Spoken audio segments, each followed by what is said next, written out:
আল্লাহকে সেজদা দিবেন, সেজদাই বেশি মজা। সেজদাই যদি না দিতে পারলেন তাহলে দিবেনটা কি? আপনাকে সৃষ্টি করা হয়েছে সেজদার জন্য।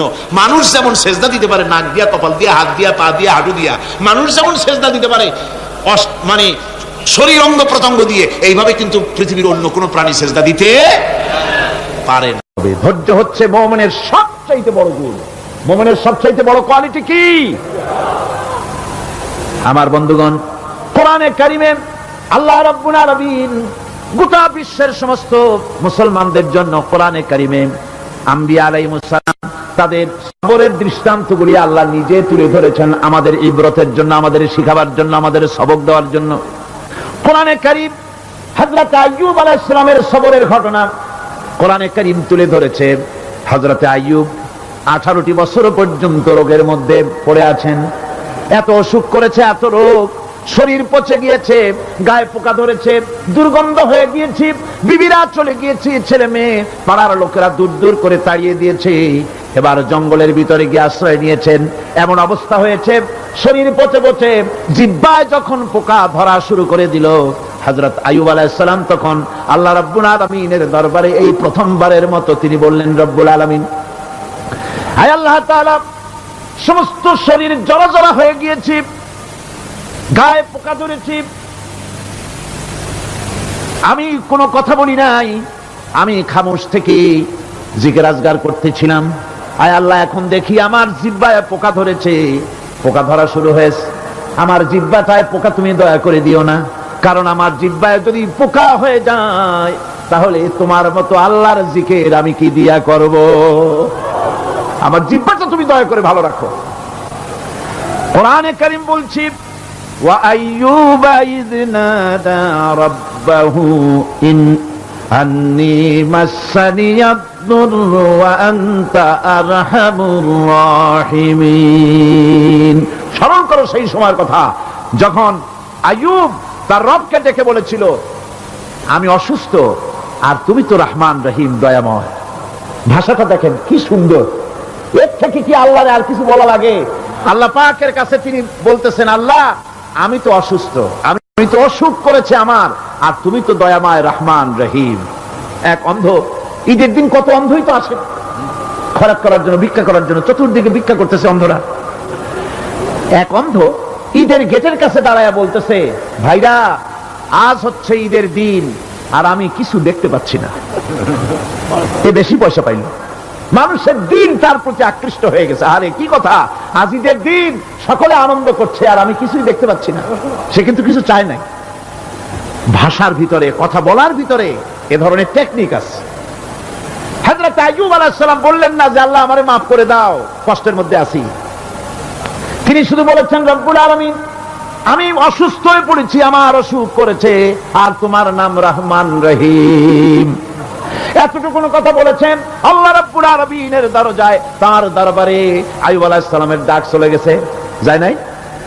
কোন অসুবিধা আছে নাকি? কোন অসুবিধা নাই। পানির তলা দিয়া যদি কেউ ডাক দেয়, পাহাড়ের ভিতরে বসে যদি কেউ ডাক দেয়, আল্লাহ রাব্বুল আলামিন তা শুনতে পান। ইউনূস আলাইহিস সালাম মাছের পেটে বসে চিৎকার মেরেছিলেন, লা ইলাহা ইল্লা আনতা সুবহানাকা ইন্নী কুনতু মিনাজ জালিমিন। তিনি বলছিলেন, আয় আল্লাহ তাআলা, আমি তোমার প্রশংসা করছি, তুমি ছাড়া উপাস্য নাই, মাবুদ নাই। আমি তোমার পবিত্রতা ঘোষণা করছি, আমি তো জালিমদের অন্তর্ভুক্ত হয়ে গেছি। বাস এতটুকুন কথাই বলেছেন। আল্লাহ পাক বলছেন, ইউনূসের ডাক তো কেউ শোনে নাই, পানির মধ্যে কেউ শোনে নাই, জমিনের কেউ শোনে নাই, মহাশূন্যের কেউ শোনে নাই, কিন্তু মাছের পেটের ভেতরে থেকে, গভীর অতল দরিয়ার তলদেশ থেকে মাছের পেটের ভিতরে বসে আমার ইউনূস যে ডাক দিল, ওই ডাক আমি আরশের মালিক আমি শুনতে পেয়েছি, আর সঙ্গে সঙ্গে জবাব দিয়েছি। ফাস্তাজাবনা লাহু ওয়া নাজ্জাইনাহু মিনাল গাম্মি ওয়া কাযালিকা নুজিল মুমিনিন। ডাকের সাড়া দিলাম, বিপদ দিয়া বাঁচাই দিলাম। শুধু ইউনূসের নাম, আল্লাহ পাক এ জায়গায় আবার ওয়াদা করলেন, দুনিয়ার যত মুমিন বান্দা আছে তারা যদি কখনো বিপদে পড়ে যায় আর আমারে যদি ডাকে, আমি এইরকম করে বিপদ থেকে বাঁচাইয়া দেব। আইয়ুব আলাইহিস সালাম যখন আল্লাহ রাব্বুল আলামিনের কাছে ফরিয়াদ করলেন, আল্লাহ পাক তখন বলছেন, কোরআনে কারীম বলছে, ফাস্তাজাবনা লাহু ফাকাশাফনা মা বিহি মিন দুররিন ওয়া আতাইনাহু আহলাহু ওয়া মিসলাহুম মাআহুম রাহমাতাম মিন ইনদিনা ওয়া যিকরা লিল আবিদিন। আমি আইয়ুবের দোয়া কবুল করে নিলাম, শুধু তার পরিবার বর্গই দিলাম না, বরং আরো কিছু নিয়ামত আমি তাকে দান করে দিলাম। এবং তাই জন্য যেহেতু তারা ছিল আমার অনুগত বান্দা, আমার বাধ্যগত, আমি এই জন্য রহম করেছি, সমস্ত রোগ শোক আমি মাফ করে দিয়েছি। আমাদের সামান্য একটু জ্বর হয়, যদি 2-3 দিন জ্বর হয়েছে, জ্বর ছাড়ে না, বলে যে এত ভালো ভালো কাজ করি তারপর আমার এত জ্বর হওয়া লাগে, অমুকরা এত পাপ করে, তা তো কিছুই হয়নি, খালি আল্লাহ আমারই চোখে দেখলো, আমার বউর অসুখ, আমার অসুখ মুড়ি ছাড়ি না। ভাইরা, আপনি ঠিক পান না যে কি গুনাহ আপনি করেন। কোরআনে কারীম বলছি, ওয়ামা আসাবাকুম মিন মুসিবাতিন ফাবিমা কাসাবাত আইদিকুম ওয়া ইয়াফু আন কাসীর। যত বিপদ তোমাদের উপর আছে সব দুই হাতের কামাই করা। আর আমি তো অনেকগুলো ক্ষমা করে দেই, তোমরা তত পাপ করো, আকাম করো, সবগুলির শাস্তি যদি দুনিয়ায় দিতাম সাহস করার সময় পেতে না। অসুখ হলেই অধৈর্য হয়ে যেও না, ধৈর্য ধরো। আল্লাহ পাক বলেন, শুধু আইয়ুব নয়, ওয়া ইসমাঈল ওয়া ইদরিস ওয়া যাল কিফলি কুল্লুম মিনাস সাবিরিন। এইভাবে করে ইসমাঈল, ইদ্রিস, জুলকিফল সবাই ছিল ধৈর্যশীল। জোরে বলেন সুবহানাল্লাহ। ধৈর্যের চরম পরাকাষ্ঠা ছিলেন তিনি। কোরআনে কারীম নবীদের এই কথাগুলি আমাদের শোনাচ্ছেন। হযরত ইয়াকুব আলাইহিস সালাম, কলিজার টুকরা সন্তান হযরত ইউসুফ আলাইহিস সালামের জন্য তার মনটা পাগল ছিল। এত সুন্দর করে আল্লাহ তারে বানাইছিলেন, এত তিনি ছিলেন সৌন্দর্যের পিরামিড, যারা দেখলে চোখ ফিরানো যায় না, এমন সুন্দর সুপুরুষ যারা দেখি সেই যুগের সুন্দরী যুবতী মেয়েরা রূপের মোহে পড়ে নিজেদের আঙ্গুলগুলি কেটে ফেলে দিয়েছিল। রূপের মোহে এমন অবশ হয়ে গেছে, আঙ্গুল কেটেছে, হাত কেটেছে, টের পায় নাই। আবার ভুল বুঝবেন না, দুনিয়ার সেরা সুন্দর পুরুষ ইউসুফ আলাইহিস সালাম, তা কিন্তু রাসূলের চাইতে বেশি নয়। হযরত উম্মুল মুমিনিন আয়েশা রাদিয়াল্লাহু তাআলা আনহা তিনি বলেছেন, যেই সব সুন্দরী রমণীরা ইউসুফ আলাইহিস সালামকে দেখে রূপের মোহে পড়ে নিজেদের আঙ্গুলগুলো কেটে ফেলেছিল, ওরা যদি আমার হাবিবকে দেখতো, ওরা যদি আল্লাহ রাসূলকে দেখতো, তাহলে হাত কাটতে কাটতে কোন ফাঁকেতে কলিজা কেটে ফেলে দিত, ওরা টের পেত না। আমার বন্ধুগণ, হযরত আইয়ুব আলাইহিস সালাম সন্তানের মায়া, অন্যান্য ভাইরা হিংসায় পড়ে গেল, তারা নিয়ে তাকে কুয়ায় ফেলে দিল। সেখান থেকে তারা একটা ছাগল বা কোনো পশু জবাহ করে তার রক্ত মাখাইয়া জামায়ানে হাজির করে দিল। হযরত ইয়াকুব আলাইহিস সালামের সামনে যে তালে নিয়ে খেলা করতে গিয়েছিলাম, আমরা খেলায় লিপ্ত ছিলাম, বাগে খাইয়া ফেলাইছে। এগুলি কি গপ্প? এগুলি কি কোরআন? আল্লাহ পাক শোনাচ্ছেন, বিশ্ববাসীকে শোনাইছেন। সূরা ইউসুফের চাইতে এত সুন্দর উপাখ্যান গোটা পৃথিবীতে আর নাই। সুবহানাল্লাহ।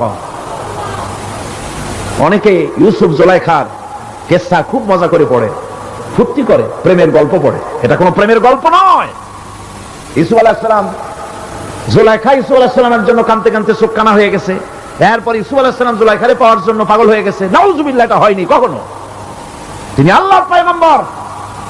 আর আল্লাহ কেমনি তারে বাঁচিয়েছেন, যখন জুলাইখা ঘরের ভিতরে সুন্দর করে যৌন উন্মাদনামূলক চিত্র অঙ্কিত করে ঘরের মধ্যে আটকায় দিয়েছে, তালা লাগায় দিয়েছে, আর নিজে যৌন উদ্দীপক কাপড় চোপড় পরেছে না পরার মতোই। সে যুগের সুন্দরী মেয়ে জুলাইখা, তার কুপ্রবৃত্তিকে চরিতার্থ করার জন্য আহ্বান করা হয়েছে। হযরত ইউসুফ আলাইহিস সালাম লক্ষ্য করে দেখলেন এমন জায়গা, এখান থেকে পালাবার তো পথ নাই, দরজা বন্ধ করে দিয়েছে। তিনি শুধু তখন কেবলমাত্র আল্লাহ রাব্বুল আলামিনকে ভয় করলেন। আল্লাহকে ভয় করে আল্লাহর নাম নিয়ে যখন তালাবদ্ধ দরজার দিকে দৌড় দিয়েছেন, আল্লাহ রাব্বুল আলামিন আপন কুদরতে তালাগুলি খুলে দরজা তার জন্য উন্মুক্ত করে দিলেন। ইউসুফ আলাইহিস সালামকে ফালাই দিয়ে এভাবে করে কাপড় এনে দিল তার সামনে, রক্তমাখা কাপড় পেয়ে হযরত ইয়াকুব আলাইহিস সালাম সন্তানদের মুখে কাহিনী শুনে তিনি কি বললেন? কোরআনে কারীম তা কোট করেছে, তিনি চিক দিলেন না, ফাল দিলেন না, ফিট হয়ে পড়লেন না। তিনি বললেন, কলিজার টুকরা সন্তান তার মরার খবর শুনেছেন। তিনি বললেন কি? ফাসাবরুন জামিলুন ওয়াল্লাহুল মুস্তাআনু আলা মা তাসিফুন। আমি উত্তম সবর অবলম্বন করব।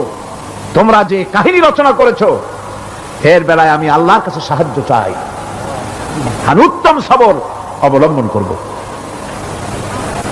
আমার ভাইয়েরা, 11 ভাই মনে করেছিল ইউসুফ আলাইহিস সালামকে মরণ কুয়ায় ফেলাই দিছি। তারা তো ঠিক পায় নাই এটা মরণ কুয়া না, এটা হচ্ছে একটা সুড়ঙ্গ, যাকে ইংরেজিতে বলে টানেল। এটা এমন একটা সুড়ঙ্গ, ওরা মনে করেছে মরণ কুয়া, কিন্তু আল্লাহ রাব্বুল আলামিন এই কুয়াতে এমন বানালেন, ওরা একদিকে ফেলাই দিল মরণ কুয়ায়, এই কুয়ার আরেক মুখ দিয়া আল্লাহ রাব্বুল আলামিন ইউসুফ আলাইহিস সালামকে নিয়ে মিশরের সিংহাসনে বসায়া দিলেন। এটা মরণ কুয়া নয়, এটা রাজ সিংহাসনে বসার সুড়ঙ্গ পথ। ইউসুফ আলাইহিস সালাম আজ প্রেসিডেন্ট, সুবহানাল্লাহ, প্রেসিডেন্ট হয়ে বসে আছেন। ওদিকে কেনানে অভাব লেগে গেছে, সেখানকার মানুষেরা সাহায্য নিতে এসেছে, ওই 11 ভাইও আসছে। হযরত ইউসুফ আলাইহিস সালাম দেখেই চিনে ফেলেছে, ওরা কিন্তু তখনও ঠিক পায় নাই। হযরত ইউসুফ আলাইহিস সালাম চিনে ফেলেছেন। এখন কি করা উচিত? সবগুলাকে ঠ্যাং উপরের দিকে উঠাইয়া তারপরে সমানে ধোলাই দেওয়া হইতো স্বাভাবিক ছিল, আমাদের মতো মানুষ হইলে, ঠিক কিনা? ঠিক তো বলবেনি, অভ্যাস তো এটাই। হযরত ইউসুফ আলাইহিস সালাম তাদের সামনে পরিচয় দিলেন। তারা যখন বুঝতে পারলো, লজ্জায় তাদের মাথা হেট হয়ে গেল। হযরত, তারা এক তো লজ্জা, আর 2 নম্বরের ভয়, জান নিয়া কেনানে কেউ ফিরে যেতে পারবো না। এখন অবস্থা হয়েছে যে জীবনই যায় নাকি এখানে। হযরত ইউসুফ আলাইহিস সালাম ভাইদের এই করুণ দুরবস্থা বুঝতে পারলেন, বুঝে চরম ধৈর্য ধরে তিনি কি বললেন? তিনি বললেন, লা তাসরিবা আলাইকুমুল ইয়াউম। ও ভাইরা, তোমাদের বিরুদ্ধে আমার কোনো ক্ষোভ নাই, দুঃখ নাই, বিদ্বেষ নাই, হিংসা নাই, আল্লাহর রাস্তায় মাফ করে দিলাম। সুবহানাল্লাহ। এর নাম পয়গম্বর। এর নাম কি? পয়গম্বর। কিসের লেনিন, কিসের মার্কস? জওয়ানেরা, ভুল পথে মানুষ চলেছিল, আলহামদুলিল্লাহ আল্লাহ এগুলোরে ডাস্টবিনে ফেলাই দিছে। কারণ আলহামদুলিল্লাহ, আলহামদুলিল্লাহ। পয়গম্বর কারে বলে? কারে বলে পয়গম্বর? কি চরিত্র!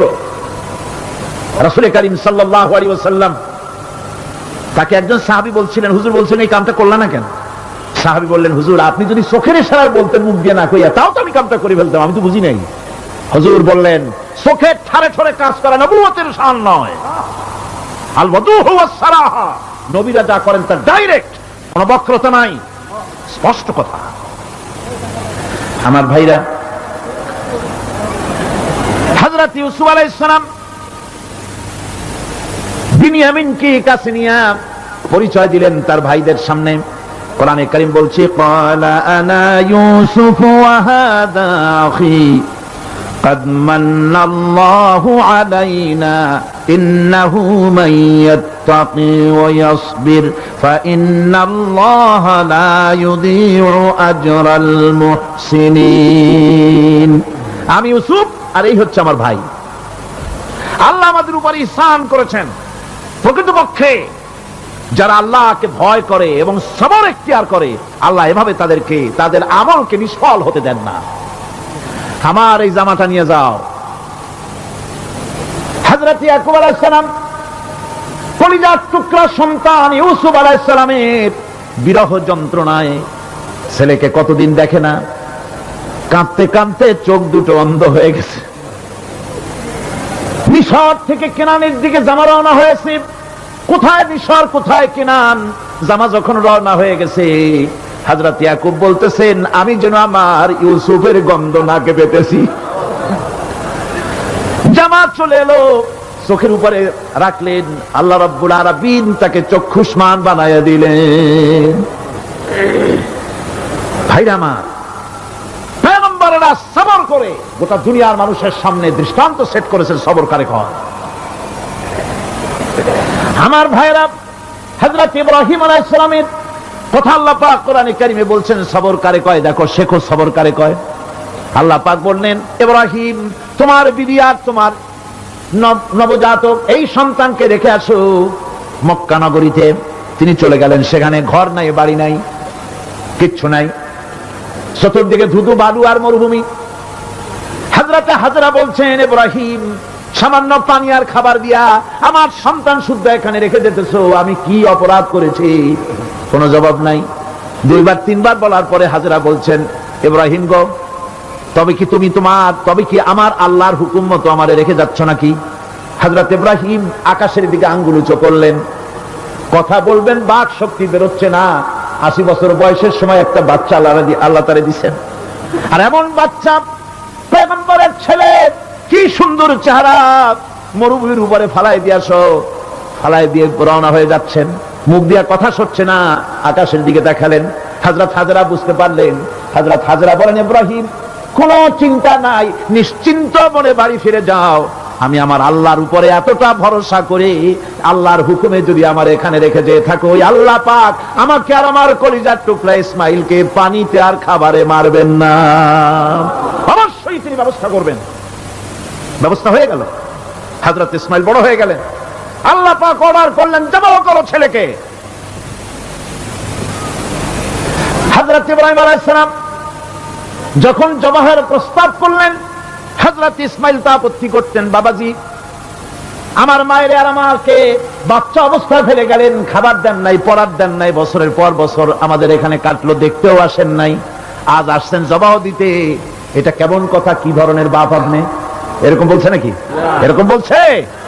হযরত ইব্রাহিম আলাইহিস সালাম প্রস্তাবটা কিভাবে পারলেন? আল্লাহ পাক কোরআনে কারিমে দৃষ্টান্ত রেখে দিয়েছেন। আল্লাহ পাক বলছেন, হযরত ইব্রাহিম ছেলেকে বললেন, ইয়া বুনাইয়া, হে আমার কলিজার টুকরা লাডলা, হে আমার কলিজার টুকরা সন্তান, ইন্নী আরা ফিল মানাম আন্নী আযবাহুক, আমি স্বপ্নে দেখছি আমি যেন তোমাকে জবাহ করতেছি, ফানজুর মাযা তারা, তোমার রায় কি বলো? আমি তো স্বপ্নে দেখছি যে আমি তোমার জবাহ করতেছি, এখন তোমার রায় কি, তোমার মত কি? হযরত ইসমাঈল আলাইহিস সালাম শুনিয়া দিলেন দৌড়, নাকি না? হযরত ইসমাঈল আলাইহিস সালাম ধৈর্যের প্রতীক, তিনি কি কথা বললেন? তার মুখের কথা কোরআন শরীফে আল্লাহ পাক উঠায় দিলেন। হযরত ইসমাঈল বললেন, ইয়া আবাতি ফাআল মা তু'মারু সাতাজিদুনি ইনশাআল্লাহু মিনাস সাবিরিন, হে আমার পিতা, আপনি যে ব্যাপারে আদিষ্ট হয়েছেন আপনি তা পালন করুন, অবশ্যই আমাকে ধৈর্যধারীদের মধ্যে পাওয়া যাবেন। সুবহানাল্লাহ।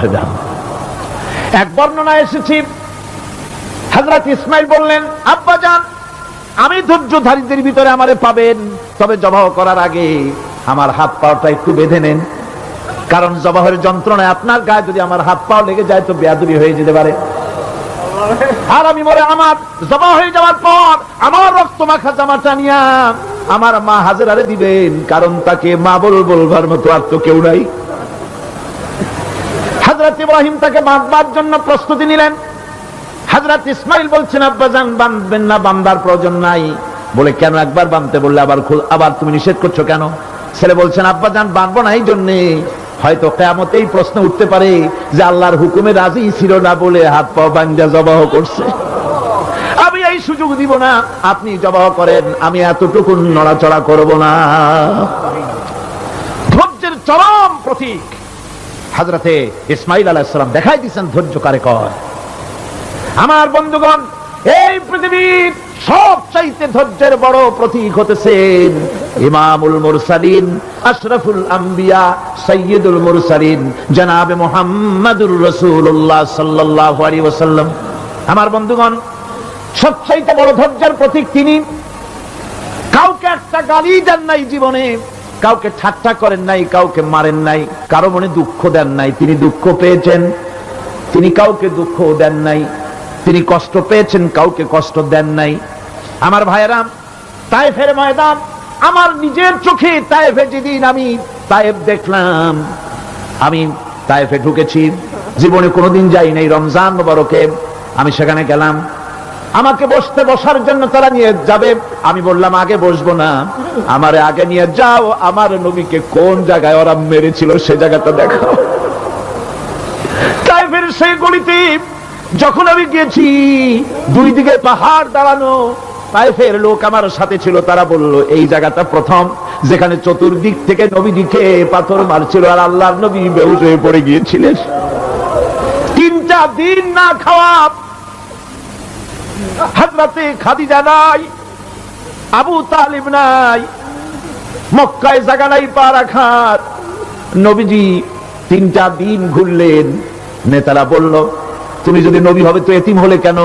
আল্লাহ নবী বানাবার জন্য কি একটা ধনী মানুষ পায় না? তোমার মতো এতিম আর গরিবের নবী বানাইলো কেন? আল্লাহ নবী 3 দিন পর যখন দেখলেন কেউ দাওয়াত শোনে না, কেউ মানে না, কেউ গ্রহণ করে না, তখন তিনি নেতাদের অনুরোধ করলেন, ঠিক আছে দাওয়াত তো কবুল করলা না, তবে একটা কাজ করো, অন্তত আমি যে তায়েফে আসছিলাম এই খবরটা মক্কায় দিও না, ওরা আরো অত্যাচার বাড়ায় দেবে। এই কাফিরগুলি খবর তো মক্কায় পাঠালো আর সমস্ত যুবকদেরকে লেলিয়ে দিল। যুবকেরা চতুর্দিকে দাঁড়াইছে, রাসূলকে পাথর মারা শুরু করে দিল। আমি যখন রেল লাইনের থেকে হাঁটি, যখন রেল লাইন কোন সময় দেখি, রেলের পাথরগুলি, রেল লাইনের পাথরগুলি দেখলেই আমার মাথায় যেন কেন তায়েফের কথা মনে এসে যায়। আরে মানুষের গায়ে পাথর মারলে কি অবস্থার সৃষ্টি হয়? পাথর নূরের শরীর, রহমতের শরীর, কিটি কিটি রক্ত ঝরছে। নবীজিকে জোর করে উঠাইয়া জবরদস্তি করে হাঁটার জন্য তারা ধাক্কা মারতেছে। আবার কিছুদিন গিয়ে নবীজি আবার বেহুশ হয়ে পড়েছেন, এইখান থেকে আবার উঠাইছে, আবার ধাক্কা মারতেছে। 3 নম্বরের আর একটা জায়গা আছে যেখানে ভাঙ্গা একটা মসজিদ। তায়েফের লোকেরা আমাকে বলল এই জায়গাটা হলো শেষ জায়গা যেখানে রাসূল করিম 3য়বারের মতো বেহুশ হয়েছিলেন, এখানেই হুজুরের রক্ত ঝরেছে বেশি। 2 রাকাত নামাজ পড়লাম, সিজদায় পড়ে এমন কান্না কাঁদলাম আল্লাহর কাছে। নবীজি যখন হুশ এসেছে, হযরতে জিবরাইল বলেন ইয়া রাসূলুল্লাহ, আপনার এই কষ্ট দেখে ফেরেশতারা কাঁদতেছে, আপনি অনুমতি দিয়ে দেন এই 2 পাহাড়কে মিলাইয়া সমস্ত তায়েফবাসী কাফেরগুলি মাটির সাথে মিশাইয়া দেই। নবীজি বললেন জিবরাইল, আমি যদি হুকুম করি আর আমার হুকুম মতো যদি এই কাম করো, একটা কাফেরও যদি না বাঁচে তাহলে কার মুখে পৌঁছাবো লা ইলাহা ইল্লাল্লাহু মুহাম্মাদুর রাসূলুল্লাহ। আমার ভাইরা, হুজুর সাল্লাল্লাহু আলাইহি ওয়াসাল্লাম উঠে বসলেন। এমন সময় হযরতে যায়েদ শরীরের রক্তগুলি মুছে দিতেছেন। হুজুর সাল্লাল্লাহু আলাইহি ওয়াসাল্লাম বসে 2খানা হাত উত্তোলন করলেন। নবীজির চোখ থেকে পানি গড়ায় পড়তেছে। আরে কেউ নাই, আল্লাহ ছাড়া কেউ নাই সাহায্য করার। নবীজি হাত তুলে মুনাজাত করতেছেন, চোখ দিয়া পানি পড়ে দাড়ি ভিজে পড়তেছে, গায়ে দিয়া রক্ত ঝরতেছে। নবীজি কি দোয়াটা করলেন? বদদোয়া করলেন না, গজব দিতে বললেন না। নবীজি দোয়া করলেন রব্বুল আলামিন, এই তায়েফের লোকেরা আজকে আমার সাথে যে ব্যবহারটা করেছে, ওরা বোঝে নাই যে আমি তোমার নবী, ওরা বোঝে নাই যে আমি তোমার রাসূল, না বুঝে আবার উপরে যে অত্যাচারটা করলো, আল্লাহ তুমি এই জন্য রাগ করে এই তায়েফে তুমি গজব দিও না। আল্লাহ পাক পরবর্তী সময় হুজুরকে স্মরণ করায় দিলেন, ওয়া মা আরসালনাকা ইল্লা রাহমাতাল লিল আলামিন। ও নবী, আপনি হচ্ছেন আমার সমস্ত সৃষ্টি জগতের জন্য আপনি আমার রহমত, আমার গোটা বিশ্বের জন্য আপনার, আমার সৃষ্টি জগতের জন্য আপনি আমার করুণা। একটা লোক রাসূলের এই কষ্ট দেখে বাগান থেকে 1 গ্লাস আঙ্গুরের শরবত এনে হাজির করেছে। এত কষ্টের পর 3 দিনের না খাওয়া আঙ্গুরের একটা শরবত পাইয়া হুজুর খুব খুশি হলেন। শরবত গ্লাস পান করে হুজুর বলছেন, তোমার নাম না আত্তাস? তিনি বলছেন, হ্যাঁ হুজুর আমার নাম আত্তাস। তোমার বাড়ি না ইউনূস আলাইহিস সালামের গ্রামে? বলে হ্যাঁ আমার বাড়ি সেই গ্রামে। তা আপনি কি করে জানলেন আমার নাম আব্বাস আর আমার বাড়ি ইউনূস আলাইহিস সালামের গেলে আপনি জানলেন কি করে? হুজুর বললেন আমি নবী, হযরত ইউনূস নবী, একজন নবীর খবর আর একজন নবীর কাছে থাকে। রাসূল করিম সাল্লাল্লাহু আলাইহি ওয়াসাল্লাম সবর ইখতিয়ার করেছিলেন, ধৈর্য অবলম্বন করেছিলেন, আর আল্লাহ পাক তাকে নির্দেশ করেছেন সবর করো। واتبع ما يوحى إليك واصبر حتى يحكم الله। তুমি কেবল সেই জিনিসের অনুসরণ করো যা আমি তোমার প্রতি অবতীর্ণ করেছি, আমি আপনার উপরে যেটা অবতীর্ণ করেছি ওটার অনুসরণ করুন আর সবর ইখতিয়ার করুন যতক্ষণ না আল্লাহর পক্ষ থেকে চূড়ান্ত ফয়সালা না আসে। ধৈর্য ধরুন, ধৈর্য ধরুন। আমার ভাইরা, কাফেরদের নির্যাতনের মোকাবেলায় আল্লাহ পাক তার হাবিবকে সান্ত্বনা দিয়েছেন। যখন কাফেররা নির্যাতন করতেছে, হারে হযরতে বেলাল নির্যাতিত, হযরতে সুমাইয়া নির্যাতিতা, হযরতে খাব্বাব, হযরতে খুবাইব, হযরতে আম্মার রিদওয়ানুল্লাহি তাআলা আলাইহিম আজমাইন, এত মার হতেছে। হযরতে ওমর হযরতে খাব্বাব রাদিয়াল্লাহু তাআলা আনহুকে খোলা গায়ে দেখে বলছিলেন, খাব্বাব রে তোমার পিঠে এত গর্ত কেন? এত গর্তওয়ালা পিঠ তো আমি মানুষের দেখি নাই, এত চিকুন কোমরওয়ালা মানুষও তো দেখি নাই। তিনি বলেছেন, ওমর তুমি কি ভুলে গেছো? ইসলাম কবুল করার অপরাধী কাফির বেঈমানেরা আগুন জ্বালায়া আংটা আগুনের উপরে আমাকে চিৎ করে শোয়াছে, আমি যেন নড়াচড়া করতে না পারি সেজন্য আমার বুকের উপরে পাথর চাপা দিয়ে রেখেছিল। গায়ের চর্বি আর রক্ত গলে গলে পড়ে আগুন নিবেছে, আর আগুন গোশত পুড়ে যে পিঠের মধ্যে প্রবেশ করেছিল আজও পর্যন্ত পিঠের সেই গর্ত সেরে যায় নাই। এভাবে অত্যাচার হচ্ছিল সাহাবীদের উপরে। আল্লাহ রাব্বুল আলামিন তার হাবিবকে সান্ত্বনা দিলেন, ওয়াসবির ওয়ামা সাবরুকা ইল্লা বিল্লাহি ওয়ালা তাহজান আলাইহিম ওয়ালা তাকু ফি যায়কিম মিম্মা ইয়ামকুরুন। হে রাসূল, সবরের সাথে কাজ করতে থাকুন। আপনার এই সবরের তৌফিক তো আল্লাহই দিয়েছেন, আর ওদের সমস্ত ষড়যন্ত্র, ওদের অপকৌশলে আপনি দুঃখিত হবেন না, চিন্তা করবেন না, ভারাক্রান্ত হবেন না, আপনি নিশ্চিত থাকুন। ওয়াসবির লিহুকমি রাব্বিকা ফাইন্নাকা বিআয়ুনিনা। হে নবী, আপনার রবের চূড়ান্ত ফয়সালা আসা পর্যন্ত ধৈর্য ধারণ করুন। আপনি তো আমার চোখের সামনে। সুবহানাল্লাহ, সুবহানাল্লাহ। আপনি আমার চোখের সামনে, কে আপনাকে কি করবে আমি দেখবো না? সুবহানাল্লাহ। মন্ত্রী যদি, এই সলিমুদ্দিন মার্কা মন্ত্রী যত আছে, এই মন্ত্রীরা যদি কয় দেখা তো ভয় কিসে?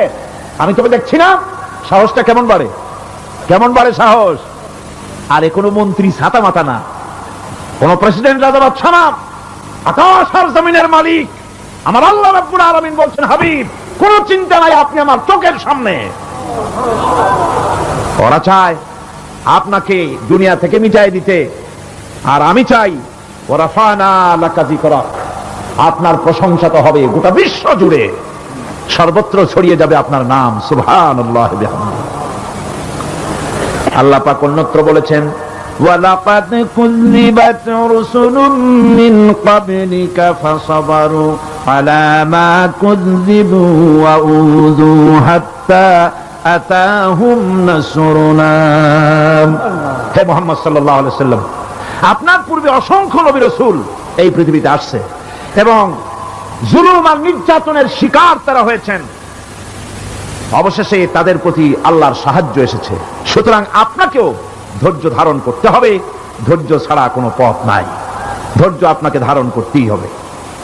আর এই ধৈর্য ধারণ করলে পরে আল্লাহর চূড়ান্ত ফয়সালা আসবে, তখন আল্লাহ পাক মেহেরবানি করবেন।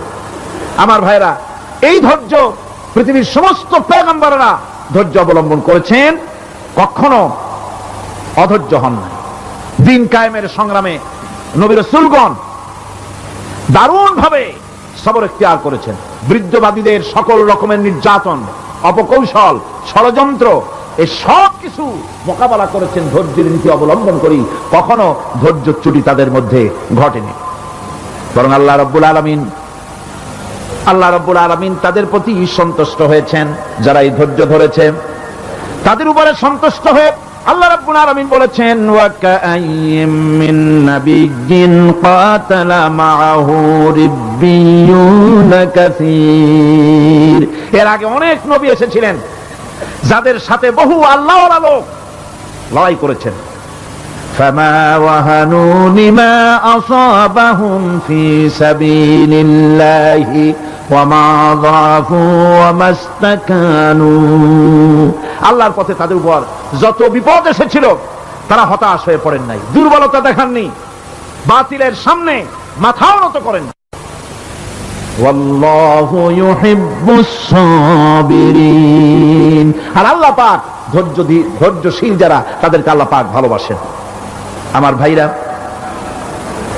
ধৈর্যের পরিচয় রাসূল করিম সাল্লাল্লাহু আলাইহি ওয়াসাল্লাম উহুদের ময়দানে যখন আক্রান্ত হয়ে গেলেন, চতুর্দিকে কাফেররা ঘিরে ধরেছে, বাঁচার কোনো পথ নাই। সাহাবায়ে কেরাম রাসূলকে পাহারা দিলেন।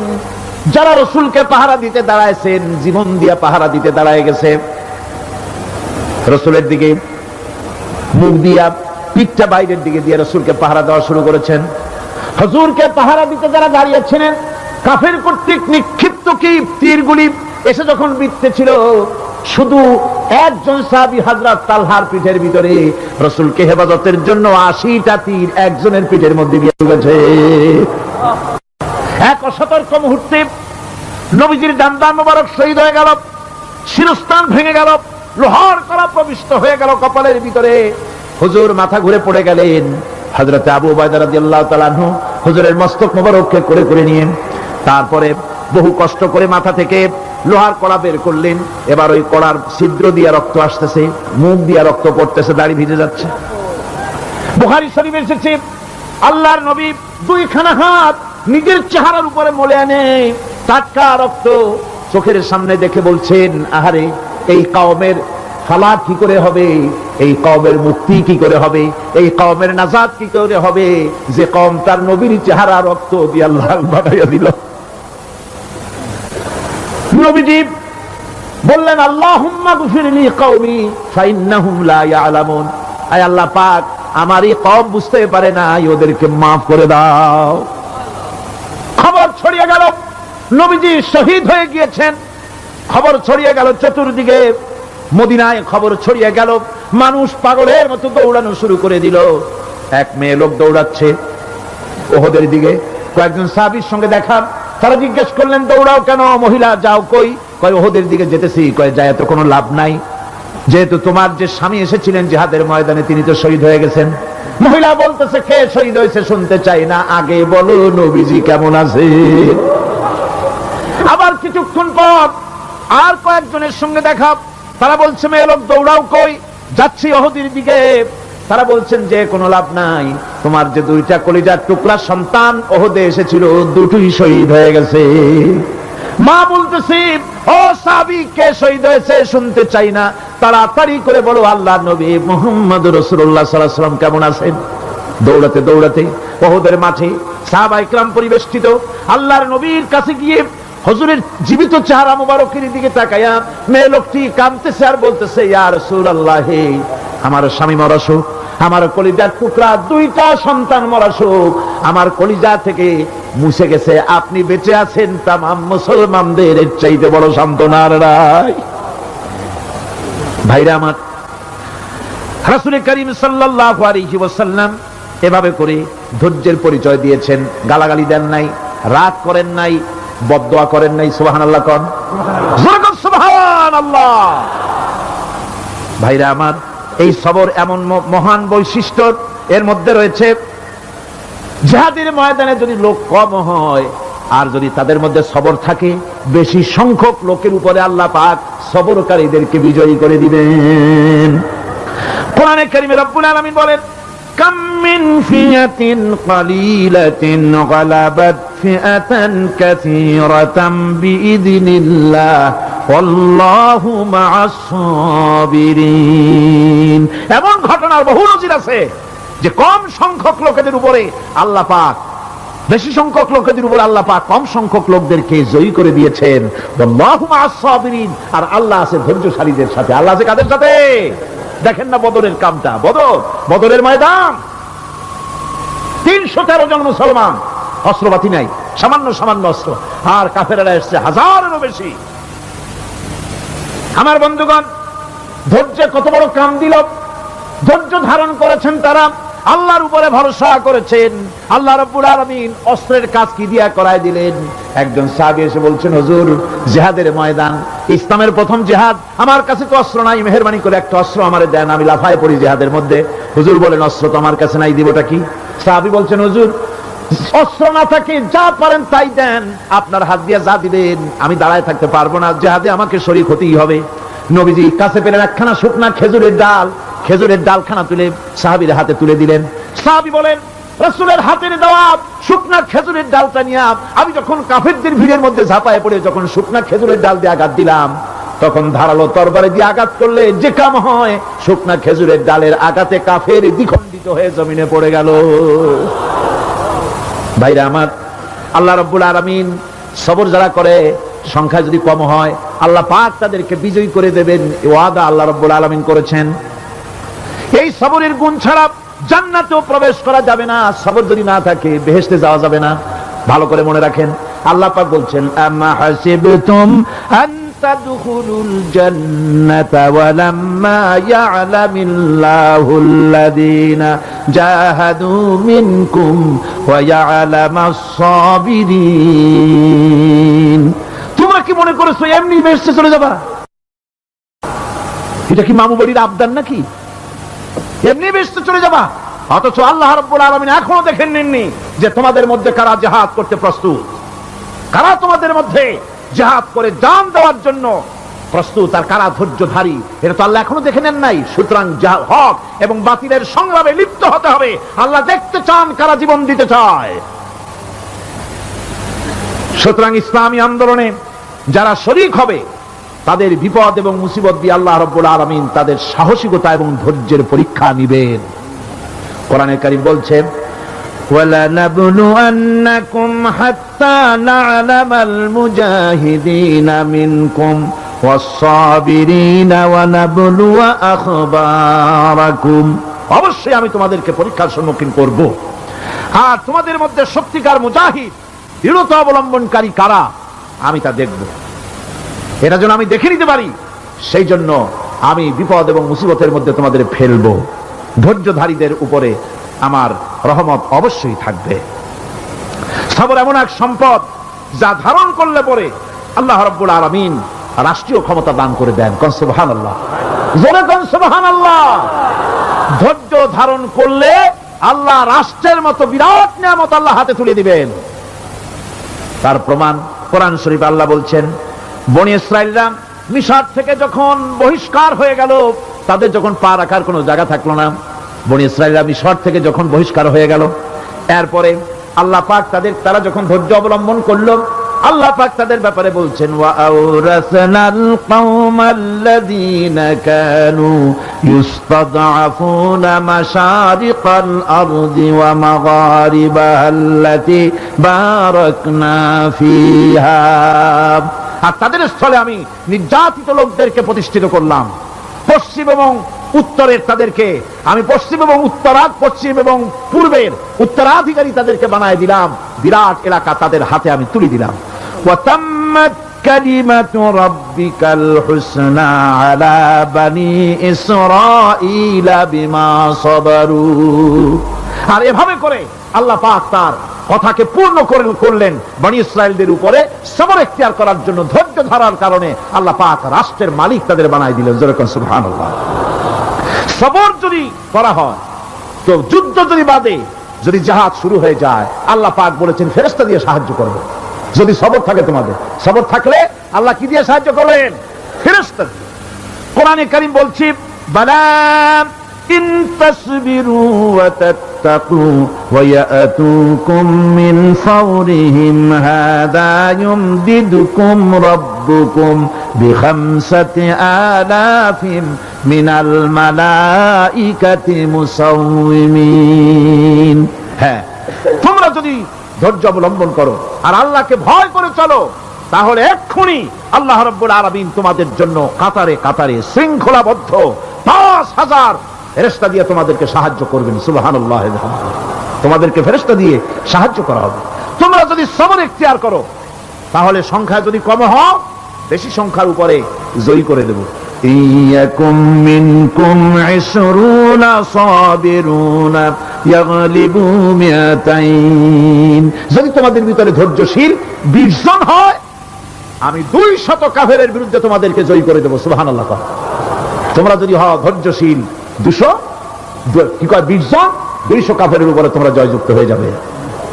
আর বিপদ আর মুসিবতে যারা ধৈর্য ধরে তাদের জন্য আল্লাহর পক্ষ থেকে সুসংবাদ। সুসংবাদ কাদের জন্য? ধৈর্যধারীদের জন্য। কোরআনে কারীম বলছে ওয়াবাশশিরিস সাবিরিনাল্লাযীনা ইযা আসাবাতহুম মুসিবাতুন ক্বালু ইন্না লিল্লাহি ওয়া ইন্না ইলাইহি রাজিউন। সুসংবাদ সেই সব ধৈর্যশালীদের জন্য যারা নাকি বিপদ এবং মুসিবতে আসলে যারা বলে, কি বলে? পড়েন আমার সাথে, ইন্না লিল্লাহি ওয়া ইন্না ইলাইহি রাজিউন। এটা শুধু আমাদের লোকেরা কেউ মরলে পড়ে, এটা শুধু মরার সময় নয়, বরং যে কোনো বিপদ আর মুসিবত এলে মুমিন বান্দা যারা তারা কি পড়বে? ইন্না লিল্লাহি ওয়া ইন্না ইলাইহি রাজিউন। নিশ্চয়ই নিশ্চয়ই আমরা আল্লাহর জন্য এবং আমাদের সকলকেই আল্লাহর কাছে ফিরে যেতে হবে, প্রত্যাবর্তিত হতে হবে। সবরকারীদের জন্য রয়েছে জান্নাতের সুউচ্চ সম্মানের জায়গা। জান্নাতীদের জান্নাতে সবচেয়ে সম্মানজনক জায়গা আল্লাহ রাব্বুল আলামিন ধৈর্যশালীদেরকে দান করবেন। কোরআনে কারীম বলছে উলাইকা ইউজজাউনাল গুরফাতা বিমা সাবারু ওয়া ইউলাক্কাউনা ফিহা তাহিয়াতাও ওয়া সালামা। এরা হলো সেই সব লোক যাদেরকে প্রদান করা হবে বেহেশতের সুউচ্চ মঞ্জিল, কারণ তারা সবর ইখতিয়ার করেছিল, তারা সবর করছিল, এই জন্য বেহেশতের সবচেয়ে ভালো জায়গা তাদের দেওয়া হবে। কোন আলহামদুলিল্লাহ, জোরে কোন আলহামদুলিল্লাহ। এবং জান্নাতে সবরকারীদেরকে সম্বর্ধনা দেওয়া হবে, সম্বর্ধনা দেওয়া হবে। খালিদিনা ফিহা হাসনাত মুস্তাকাররান ওয়া মুকামা। চিরদিন তারা জান্নাতের ভেতরে বসবাস করবে এবং কতই না সুন্দর, কতই না উত্তম জায়গা সবরকারীদের জন্য আল্লাহ বেহেশতের মধ্যে রেখে যাবেন। জান্নাতে প্রবেশ করার সাথে সাথে চতুর্দিক থেকে ফেরেশতারা ছুটে আসবে সবরকারীদের জন্য। ওয়াল মালাইকাতু ইয়াদখুলুনা আলাইহিম মিন কুল্লি বাব। চতুর্দিক থেকে ফেরেশতারা তাদেরকে ইস্তেকবাল করবে, কি বলবে? সালামুন আলাইকুম বিমা সাবারতুম ফানি'মা উকবাদ-দার। তোমাদের প্রতি শান্তি বর্ষিত হোক, কারণ তোমরা পৃথিবীতে সবর অবলম্বন করেছিল। কতই না উত্তম জায়গা, কতই না সুন্দর জায়গা আল্লাহ রাব্বুল আলামিন সবরের বিনিময়ে তোমাদেরকে দান করেছেন। সুতরাং এই সবর হচ্ছে মুসলমানদের জন্য সবচেয়ে বড় নিয়ামত। আজ আমার তো মনে হয় পৃথিবীতে মুসলমানরাই সবচেয়ে বেসবর। ট্রেনে যাবে বসা নিয়ে বেসবর, টিকিট নিয়ে বেসবর, বাসের মধ্যে বেসবর, বাজারে যাবে বেসবর, স্কুলে যাবে বেসবর, যেখানে যান সব জায়গায় আমরা বেশি অধৈর্য, ঠিক কিনা? কর সামান্য সামান্য জিনিস নিয়ে ঝগড়া করা, মারামারি করা, এই হচ্ছে আমাদের ট্র্যাডিশন। ধৈর্য অবলম্বন করতে হবে জীবনের সকল ক্ষেত্রে, এই ধৈর্য আমাদেরকে রক্ষা করতে হবে। এই ধরনের ধৈর্য যদি আমরা অবলম্বন করতে পারি তাহলে আল্লাহ পাক বলছেন উলাইকাল্লাযীনা সাদাকু ওয়া উলাইকা হুমুল মুত্তাকুন। এরাই হলো ঈমানের দাবিতে সত্যবাদী। কোন আলহামদুলিল্লাহ। কারা কারা? না না, শুধু সবরকারী না, এই যে 10টা পয়েন্ট বলা হলো, কয়টা পয়েন্ট বলা হয়েছে? 10টি পয়েন্ট। সেই 10টি পয়েন্ট যারা পালন করবে এরা হলো ঈমানের দাবিতে সত্যবাদী, আর এরাই হচ্ছে প্রকৃতপক্ষের মুত্তাকি।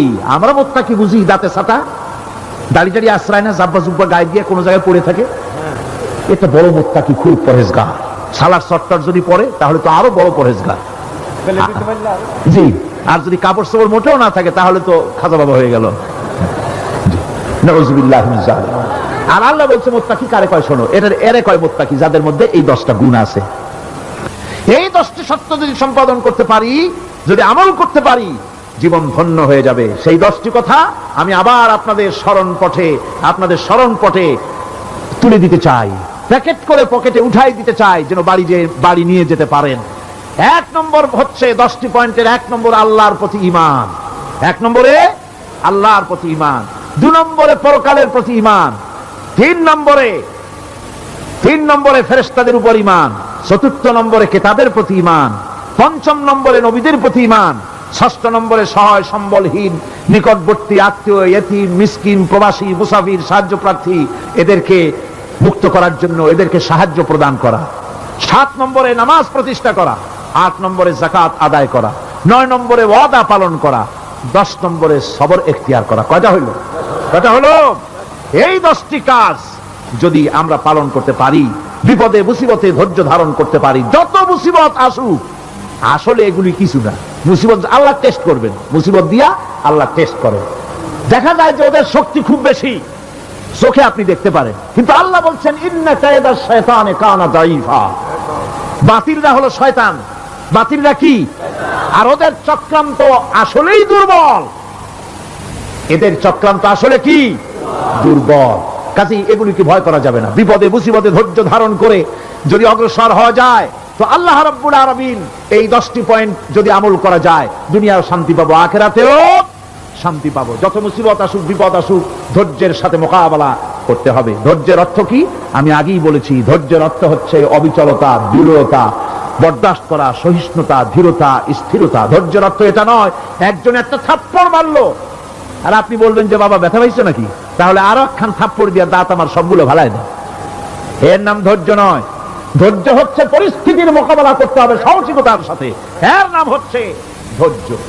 ওই যে আমি একটা দৃষ্টান্ত দিয়ে থাকি, এক সাপ একবার মুরিদ হয়েছিল এক পীর সাহেবের কাছে। পীর বলছিলেন যে না, আমি তো এইসব সাপ টাপ মুরিদ বানাই না। কয় না হুজুর, আমারে বানান। তারপরে মুরিদ বানায় কিছু অধিবাতারে শিখাই দিল আর বললো খবরদার কাউকে দংশন করবে না। ঠিক আছে, সে দেয়া জিজ্ঞাসা শুরু করে দিয়েছে। এর মধ্যে জমিনে রাখাল আসছে, ধান কাটছে, ধানগুলো নিবি কি করে, দড়ি পাচ্ছে না। তো কি করা যায়, বানবে কি দিয়া? সন্ধ্যার পরে অন্ধকারে দেখে যে দড়ি একটা পড়ে আছে। ও যে কি দড়ি তা তো ওরা বুঝে নেই। ওইটারে নিয়ে ধানরে ফেসাইয়া লেজ দিয়ার মাথা দিয়ে এরকম করে বাসেটারে দিয়ে বানছে। সাপ তখন বলতেছে হায় হায় রে, কেবল যে মুরিদ হয়েছি, তা না হলে তুই ঠিক পাইতি যে আমি কি ধরনের দড়ি। এরপরে নিয়ে বাড়ি নিয়ে ভালাই দেশে খুলে সাপটার ঘাড় গেছে মস্কিয়া। বহুত কষ্ট করে হুজুরের বাড়ি গিয়ে হাজির, কয় যে হুজুর কি একখান জিকির শিখাইলেন, আমার তো ঘাটটার মুস্কিয়া শেষ। আশ্চর্য কথা, কত মানুষ মুরিদ হইলো, কত কিছু মুরিদ হইলো, কারো তো জিকির করলে ঘাড় মস্কে যাবে কেন, এটা কেমন কথা? কয় হুজুর ঘটনাই। আরে বেটা ঘটনা এইটা, তুই কি করছিলি? কয় যে আপনি যে নিষেধ করছেন দংশন করতে, আমি তো দংশন করতে পারিনি। আরে বেটা দংশন করতে নিষেধ করছিলাম, ফোঁস করতে তো নিষেধ করি নাই। তোরে যখন দড়ি মনে করে হাত দিছিল, ফোঁস করে উঠতি, ওই রাখা লাভ দিয়া বন আর পার হইয়া দিল্লি চলে যেত। কাজী ধৈর্যের মানে শীত হয়ে পড়া না। ধৈর্য মানে অবিচলতা, দৃঢ়তা নিয়ে শক্তি সঞ্চয় করে আল্লাহর উপরে ভরসা করে বাতিলের বিরুদ্ধে ঝাঁপায় পড়তে হবে, বাতিল উৎখাত হতে বাধ্য হবে।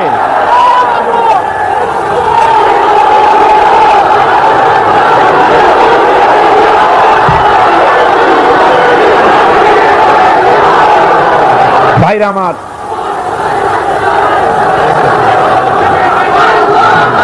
সুতরাং আলহামদুলিল্লাহ আমরা কোরআনে কারিমের এই আয়াতে কারিমাত আমরা যদ্দূর পারলাম আলোচনা করেছি। আল্লাহ পাক যেন এতে বরকত দেন। জোরে কোন আমিন, আরো জোরে কোন আমিন। মোনাজাতের জন্য বসেন, এক্ষুনি মোনাজাতের জন্য দাঁড়ানো ভাইরা সব বসে পড়েন। আল্লাহুম্মা আমিন। রব্বানা যালামনা أنفسنا وإن لم تغفر لنا وترحمنا لنكونن من الخاسرين ربنا لا تزغ قلوبنا بعد إذ هديتنا وهب لنا من لدنك رحمة إنك أنت الوهاب আয় আল্লাহ তাআলা, এই বিশাল জনসমুদ্র নিয়ে তোমার দরবারে হাত তুলেছি পবিত্র মেরাজের রজনীতে। আয় আল্লাহ, তুমি দয়া করে মেহেরবানি করে আমাদের আলোচনা, দুরুদ সালামের সওয়াব আমাদের বিশ্ব নবী তোমার প্রিয় হাবিব জনাবে মুহাম্মদ রাসূলুল্লাহ সাল্লাল্লাহু আলাইহি ওয়াসাল্লামের রূহ মুবারকে পৌঁছায়া দাও। সমগ্র বিশ্বের মাটির নিচে যত মুমিন মুমিনাত শুয়ে আছেন তাদের আরো আর পরে সওয়াব পৌঁছায় দাও। আমাদের মা বাপ যাদের দুনিয়া থেকে বিদায় হয়ে গেল, আল্লাহ কবরগুলিকে জান্নাতের টুকরায় পরিণত করে দাও। রব্বির হামহুমা কামা রব্বায়ানি সগীরা। পড়েন সবাই, রব্বির হামহুমা কামা রব্বায়ানি সগীরা। আয় আল্লাহ তাআলা, বহু মানুষ দোয়া চেয়েছি, কতজনের কত কষ্ট, কেউ হসপিটালে আছে, কারো অপারেশন হবে, কেউ বা মরে গেছে, কেউ বা মামলায় মোকদ্দমায় আছে, কেউ বা পারিবারিক অশান্তিতে আছে। আল্লাহ যিনি যেই নিয়তে দোয়া চেয়েছে মেহেরবানি করে সেই নেক নিয়ত তোমার দরবারে কবুল করে নাও। বিপদগ্রস্ত লোকগুলিরে বিপদ থেকে বাঁচাইয়া দাও।